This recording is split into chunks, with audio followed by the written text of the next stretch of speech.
right, welcome back, everybody, to episode 8 of season 4's Aftershow. Today, I am here with Evan and Ryan Squared.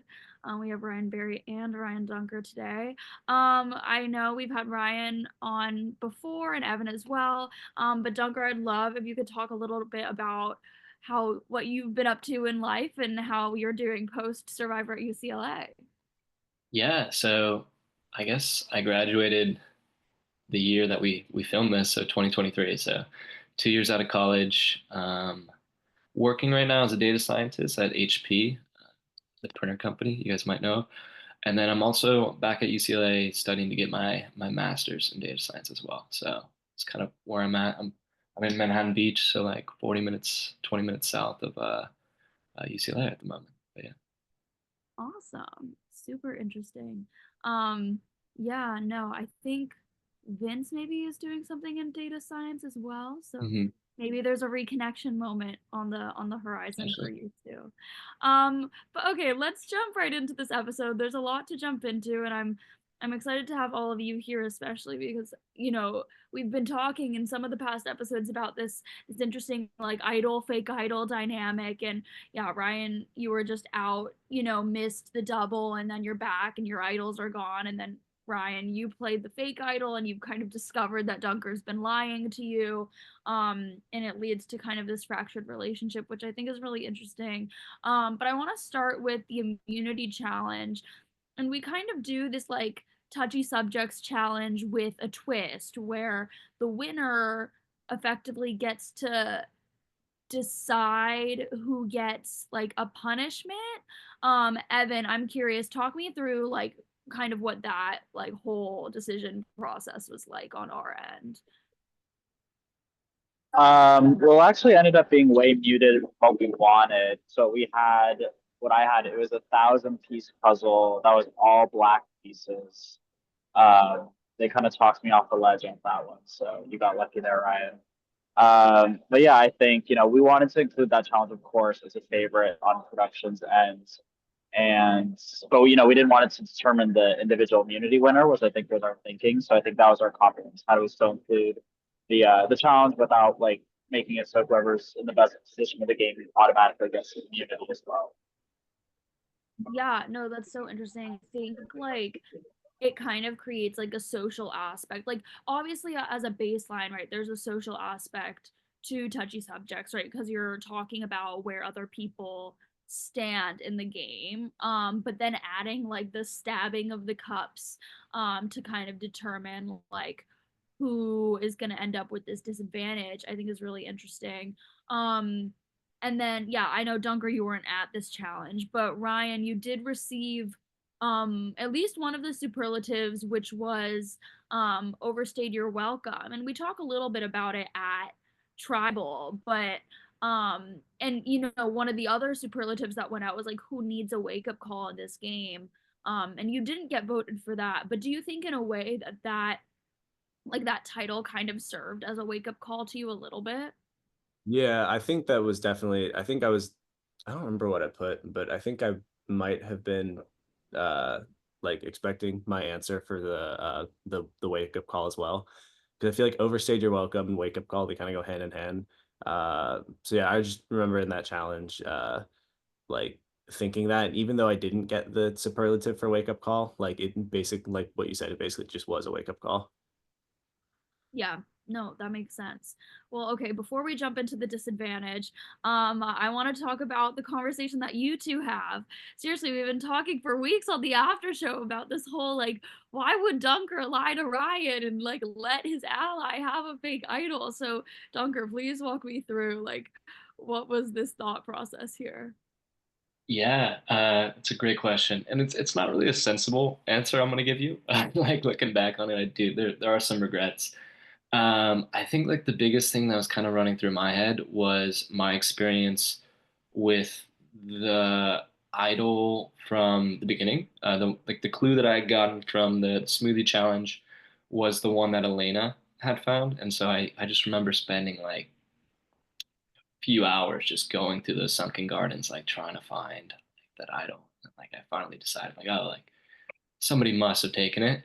And so that's kind of what was scaring me as well. Or I guess I wasn't necessarily going after Ryan, but I was also thinking that there was probably another clue at the merge feast that somebody found, the same one as mine. And I think, given my experience with Elena grabbing it, I thought somebody else might have it too. So I didn't necessarily want it to go to Ryan. I thought it might go to somebody else. But yeah, my game kind of imploded there, and he had to play it, and then I had to. I also played it, and then it was just kind of like very awkward. But yeah. Yeah, I mean, I honestly don't think it was a bad play in that sense. Like I think the idea of like, presuming that there could be another clue out there, there could be other people looking, and someone having a fake idol definitely isn't the worst thing. But when it's your ally, like why not debunk it to Ryan? Why not tell him? Yeah, that's a good question. That's a good question.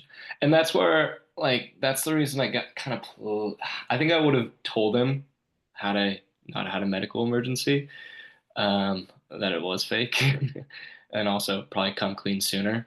But I guess maybe it was for the best that it happened while I wasn't there, so I didn't have to endure all that. I just had to kind of do cleanup duty afterwards, which was also tough. Um, but yeah, yeah, I don't know. I think also the reason I gave the clue to Ryan was because I didn't want him to not trust me. So I think weighing the idea of giving him a fake idol or not telling him about the clue at all, I thought giving a fake idol would be better. So I wanted to build the Mm. trust that like I would give him the clue. But I mean, at the end of the day, it didn't necessarily work out. Yeah, I mean, there's definitely some distrust caused there. Ryan ends up voting for you at this tribal, I believe, right? So Ryan, you have this confessional where you're kind of like, all my allegiances are out the window, basically. And we see you kind of having this connection more with Lucas, and you're left out of the vote here.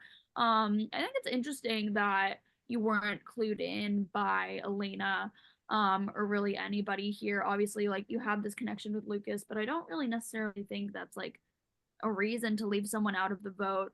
But previously, we've seen you kind of like choose to still vote however you want to vote, regardless of like where the vote was going. Do you think if you'd known it was Lucas that you would have voted for him, or do you think you still would have gone a different direction? Yeah, that's a good question. I was actually thinking about it when I was watching the episode yesterday because like I don't know, I feel like post merge all of this has like especially this episode has just become repressed memories at this point. So I was trying to remember like how I was feeling in that moment. Uh I think I probably would not have just because uh yeah, the other like two votes I was like I know I could have gone with the group, but like I just decided not to. Just I mean there was really no like reason for it just besides the fact that like I just didn't want to. Um, which probably like I probably could have, and it probably would have been better, but I don't know. I just didn't feel like it, and I didn't want to do it. I also wouldn't have wanted to voted Lucas out either, so I probably still would have voted Dunker or just like somebody else. Um, but I think also a part was like I wasn't opposed to like voting off like an ally or like a friend. Like I would have voted Lucas if it were maybe like another like circumstances. Like I just didn't think it was like advantageous in that moment to vote out Lucas, and so I thought it was just like A, I just didn't want to, and B, I thought it just would have been stupid. But yeah, Yeah, I mean, I definitely think it was an interesting play for Elena. We see her forming this connection with Lena in this episode. But ultimately, like I think more of her agency would have come from an alliance, maybe with you and Lena and Lucas. But as Karina was kind of talking about in the last after show, like Elena or not Elena, Lena kind of just went along with a lot of the strategy as opposed to like driving it. And so I think when she was like proposed a plan and she, maybe didn't really feel great with Lucas, she kind of was just like, sure, instead of seeing the like longevity and intricate pieces of like how things could have maneuvered differently. Evan, I'm curious from your perspective, like what do you think about the Lucas vote here? And also going back to immunity a little bit, if there were any other superlatives that like stuck out to you as being particularly notable. I mean, Lucas winning most likely to win the game definitely stuck out to me. I mean, that's been our like little running joke in production every year that every person who won most likely to win the game won the game. And the end, this was the first year that really didn't happen. So that was nice to see, of course. Yeah, I remember we couldn't even pick a lot of those questions because Iman was the answer for most of them, if I'm remembering correctly. And Annika just did it wrong. But yeah, it was definitely a fun show. Oh yeah. How did I forgot what had happened? Why weren't those answers like used? I think there was like one rule on the form, and that was you can't put yourself, and Annika put herself for every answer, if I remember correctly. Uh, so I don't really know what her game was there. So I think that's what happened. And then what was the other part of the question? Oh, just like oh, he disconnected. Okay, he'll come back. Okay, well, Dunker, I'll go to you then. Like, what was your perspective on, because this was like really your first time voting with these people, right? So Evan's back. But yeah, so I'm curious what your perspective was, um, like on Sorry. voting with that. You're good, you're good. We'll go to Dunker, then we'll come back to you, Evan. Perspective on voting with these people for the first time? Yeah, like you voted with them after, you and Iman kind of had this, right? Like he casted a public vote for you, previously. Yeah, and I think at that point, hopefully it was water. I think it was water under the bridge. Um, yeah, at that point, I just felt like my game was kind of it was a mess, it kind of just exploded. So I kind of latched on to whatever option I had, and I think the best option was going with Annika, and then I guess kind of her alliance with Jude and Iman. So the people that kind of, screwed me over pre-merge, not screwed me over, but, had formed that alliance and were uh, goody goody together. So I think going to them was like the easiest option for me and really like the only viable option at that point. Yeah, yeah. I mean, oh, sorry. No, go for it. Go for it. Yeah, and I mean maybe to touch on what Evan was saying, like I think the vote that Lucas is like the most likely to win might be the reason that I was able to survive that vote. Like I think honestly, like I went into that that vote thinking I was the one that was going home. Like I was pretty pessimistic all week leading up to it, so I was actually really surprised that it wasn't me. Yeah, so Evan, I'm curious your perspective on that vote and how it benefited or didn't benefit different people. Because basically everybody ultimately got on board with that except for Ryan. Yeah, I really think that benefited almost every person in the game, which is kind of rare to see because even for some people, someone's going to go home next. It didn't benefit someone's game, kind of thing. Everyone in the moment seemed to really think it benefited their game, except for Ryan. But even for Ryan, I do think it benefited your game from just thinking of the story of what your game is. Because I think the season of Moral Dilemma, I think here was where you really solidified you are the most morally grounded player in this game. So you're never really swayed by what the group was doing. You were the kind of only one who didn't want to play in that gray area. And I think that was the moment where I kind of realized, oh, this is what Ryan's story is. And that's why I was so happy you were on this season, like the theme for the season matched well. So I guess that was my main takeaway. Yeah, certainly didn't overstay your welcome. There's more to your story, right? There's more to unpack. Yeah, and then I'm also just thinking, we talked in the past with Lucas about, why he voted Vince when he did, was that optimal? And we ultimately see him go out pretty shortly after voting Vince out. So I don't know. I go back and forth about whether that was optimal or not, but I think it's really interesting to reflect on how he kind of was playing this middle position and then like literally immediately like was voted as most likely to win and everyone turned around and was like, oh, this guy's gotta go, all of a sudden, when really before he'd been like in the double. We really see him seeming pretty secure. Like his name wasn't really brought up. He was able to help drive the vote off of you, Ryan.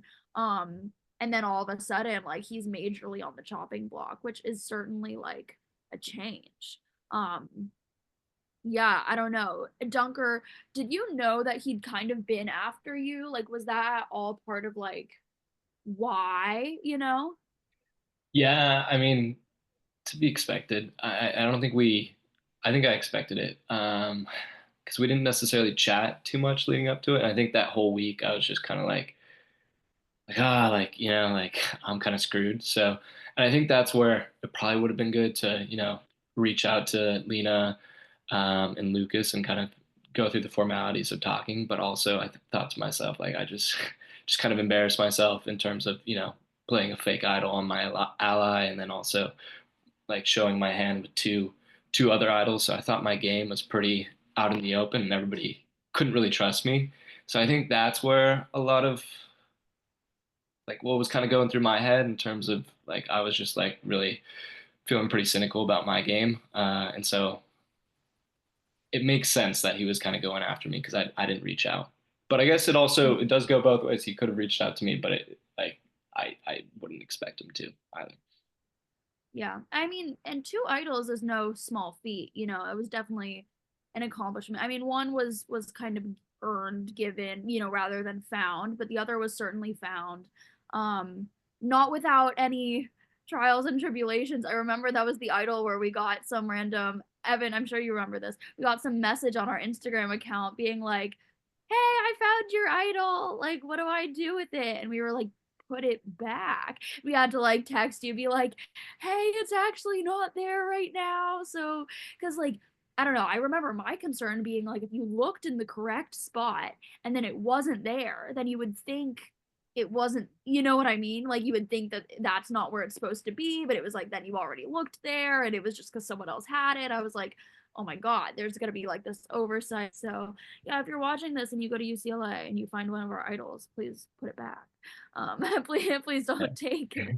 And I But it think all that's worked probably what out. contributed to my like concern that like, oh, somebody else like definitely took it, like, or that there were a lot of different clues amiss. I don't think it was until like Annika got it from the other challenge that I realized, oh, maybe I got the first one. Mm. But yeah, I think I was so worried that like somebody else had gotten it, and I spent so much time looking for it. That's what I was worried about too, because we were like the doves were some of the last people to like there and to potentially like see the clue, and like other people had like other like snakes had gone like previously, and so when I was like trying to find the clue and just rationalize, I'm like it looks fake. I'm pretty sure it's fake, but it also could just be like I don't know if like Dunker's like lying to me, but it could just be like somebody else's like fake clue that had or fake idol that like had another clue that like had like gotten it before, and like I'm finding so like I was running through all the possibilities. I'm like there might just be two, because I knew at that point like it was possible to have like multiple clues in circulation, at least in our game. So I'm like maybe it could like somebody else has like the original one and like everything is like true, but I just didn't know who made like the fake one. I couldn't tell if it was you or just like another person who had gotten like the same uh idol clue like beforehand. Yeah, I mean, it could have been like crazy third hand like information for all you knew. Like, it could have been someone found the idol and then gave Dunker the clue and put a fake there, and then Dunker, like the chain could have continued with people continuing to like create fakes and hide fakes. And that's a really interesting dynamic. I think this is the first season where we really start to see that, in Survivor UCLA context. Season 3, we've talked about, didn't really have advantages and idols in play very much. And the online seasons, that's not really as much of a factor, right? You're not really finding things in person. And so I think the way that that kind of came into play was interesting. Evan, is there any relevant lore about fake idols and advantages that you think is Not really, no. Online season people would make fake texts. People being me, I made texts and I said like that's the closest you got. I thought, yeah, it was crazy that the one thing that kind of gave away Dunker's idol was like the red little thing was that's like all it's that was crazy. That's what everyone latched on to. Yeah. For me, I thought. Well, I think because I used part of my idol, like I chopped off a little bit, and then just put because I think mine had a feather on it, so I didn't know where to get a feather, so I just used that red ribbon from something that was just on my dining room table, I'm which also remembering in this like when we were creating the season, I really wanted the idol to just be like like a band-aid on a spring or something, just like really so random. It's like ain't no way. So it's crazy to think if that had happened, how that would have affected Yeah. such a fake idol heavy season. Yeah. I remember actually Yeah, I used your idol for my fake idol too. Uh, Yeah. that's funny. That's really funny. Yeah, no, it's interesting the way that, production can make choices also about, what the idols are gonna look like and how things are gonna play out. I've heard in other schools they use like I think one place used like a little like hourglass timer thingy as like their idol. One school used like a big cardboard cutout as of a person, and they're like, "This is the idol." We have a lot of agency here, and I think it's interesting the different directions that can go, and also the way that can affect people's perception of what is real. Which I think is something that's really fun about College Survivors, that you kind of get to play around with this idea a little bit. But okay, so let's jump into talking a little bit more about the player of the episode. Or actually, before we jump to player of the episode, Ryan, I want to go back and talk about your advantage or your disadvantage. And we get this really funny confessional of you where I think we kind of start to see kind of your like pessimism and like your irritation a little bit more than we like previously had. You're literally just like, I didn't want to do it. I have other shit to do. Like I thought it was so funny. Um but yeah, I mean you did it, and then you finish the puzzle and you lay on the floor or whatever, and you're like, that was miserable. Yeah, talk me through like the irritation with this punishment and kind of how that led to finally talking to Annika. Okay. Yeah, no, first things first, everything I said in like my confessional, and just about the puzzle, 100% true. I fucking hate puzzles. I didn't want to do it. I would have, I was so sad when Annika gave me this stupid fucking puzzle.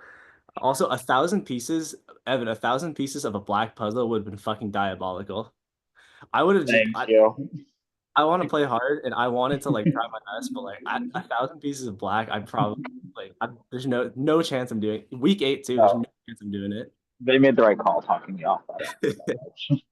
Yeah. But no, it was yeah, I remember I filmed my confessional like right after the challenge, and I was just in a like a bad headspace, I guess. Like it was like I think just with all of like my allies just like kind of going, like all of my like things that I wanted to do, like nobody really was, I guess, giving me like the light of day, or like I couldn't get to anyone, or just kind of like I wanted stuff to happen, but like it wasn't like I couldn't sway anybody. Plus, just with immediately being targeted and like the challenge and just getting out first and just immediately getting like axe, um, and just like with other stuff going on, like I think that's when I'm like, oh, this all like sucks, like it's hopeless, it's bleak. Um, but yeah, I don't know. So I think it was a lot to do just with like the context of what was happening like around me at the time. Um, but yeah, I know I kind of just didn't like hide anything for the camera. I just kind of was speaking like how I felt. But so no, it was funny watching back because I was like laughing a bit because I kind of forgot my confessional at that point and like kind of what like frame of mind I had like in that moment. So it was funny to like watch back because I was speaking like 100% just true and from the heart. I'm like, this fucking sucks. Like I hate it. No, I was actually really glad to see you were unhappy with the puzzle. Like watching it back, I don't think I clocked how miserable you were at the time, but like you just put especially so much work into like rewards and punishments, and it oftentimes has no impact. It's like, oh, no one wanted a stupid white plush blanket at the auction. Okay, shoot me, like whatever. So to see it like actually paid off, like, oh, it was actually like annoying this to deal with that was nice to see, even though I'm sure it sucked at the time, but I was happy to see it. It was aggravating. I was trying to see if there was like some clue or there was some hints in the like puzzle too, because like something about it looked fake. I was even looking at the fucking like instructions. I'm Oh like my gosh. 40% through it. I'm like that would have been an insane like but yeah, it was just a puzzle. But yeah, it was no, it was awful. But yeah, then it got me to oh, I also lied on the season about I didn't I don't like puzzles. I think I said like, oh yeah, I just kind of like it wasn't that bad. Like I took like a little study break and like I do it like 10-20 minutes, but like collectively it wasn't that bad. That shit took forever. I'm just bad at puzzles and maybe I just don't like them, but like that took all of my week 8. other people are having conversations and shit and strategizing, and I'm doing this stupid puzzle and not in on like any of it. And I remember doing this puzzle, and I don't remember if I said it in confessional, but I'm like, I'm doing this puzzle. I'm spending so much time right now. I bet you something stupid's happening like right now, and I'm just not like in the like center of it, and I can't just like talk to it because I'm doing this puzzle. I'm like, I bet you something stupid's happening right now, and I'm just not like there for it. I don't know. Lo and behold, but no, it but yeah, that yeah, the puzzle got me to talk to Annika and I think Iman for the first time. I think I called Iman while I was like making the puzzle. But yeah, I talked to Annika and Iman. I think it was just more so like, oh, I should reach out like at this point because I think part of the reason why I didn't want to reach out beforehand was just because like with the Jude, Iman, and Annika like trio, I had always just wanted to go after at least like one of them just to like weaken that trio because at least to me, it was like my clear like opposition and the opposition for like my allies too. So I guess that's just why I didn't really reach out to like the three of them like all that much. But yeah, then I started talking with Annika and Iman after the puzzle. But yeah. Yeah. All right. Well, let's jump to player of the episode before Evan has to jump. Evan, are you able to go first? Yeah, I can go first. I think just looking at this episode, nothing that comes afterwards, I would say I'd give it to maybe Annika this episode. I thought I was impressed that she was able to rebound from giving Ryan a punishment and still repair their relationship. She won immunity even after like losing a lot of information going into the challenge on her own like fault, um, and still controlling the vote. And so I think she was really driving that. So I'd probably give it to her this episode. Interesting. Okay, Ryan, thoughts? Yeah, I don't know. I was thinking about player of the episode too. I don't really know. I mean, to be honest, this episode I wasn't like uh super uh swayed like anyway to vote anyone, but I was leaning towards Annika too. So I'd probably have that as my answer, kind of just for similar reasons. Like winning the challenge, kind of being in control of like the vote and like swaying like people's decisions and making it go towards Lucas. But I don't know, it's hard, but I'd probably just still give it to Annika. Yeah, Dunker. Yeah, I'd say I go 3 on Annika. I think this is sort of where, she's taking the reins, or not reins per se, but she's really taking control of the group, and she really was the one leading that vote. So I'd go with her. Yeah, I agree. I think like here, like I think your connection, Dunker, with Annika kind of was like a big factor. Even when you were talking earlier about like why you ended up voting with them, you're like, I was with Annika, and you're like Andy Mon, but like Annika was kind of the first thing that you said. Like she was really the one who pulled you in. I think, and I think that served as really valuable. And I think, there's that funny moment at Tribal, Ryan, with you where she's like, but now like Ryan and I trust each other, we're good now. Which I thought was interesting. I think Elena is definitely an interesting player this episode where she kind of insulates herself in this new group, and I don't know if it was necessarily the most optimal move for her, but definitely notable that she votes with new people, and she's kind of what people were speaking to. I think what Karina was speaking to last episode about Iman, where Iman was like, I'll work with you now, right? This was another instance of like the two kind of different sides kind of coming together and actively working together to make something happen as opposed to like down the line. I also think it was interesting though. Oh yeah, because Elena's name was out for a minute actually when she got told the vote, right? She wasn't supposed to be in the vote, right? This was a whole interesting thing where they were like, well, now we just have to vote out Elena. And I Iman let think that slip, right? huh? It was like Iman that let that slip, right? Was that the clip I you're referring to? think so. Yeah, I think it was either Iman or Annika. Yeah.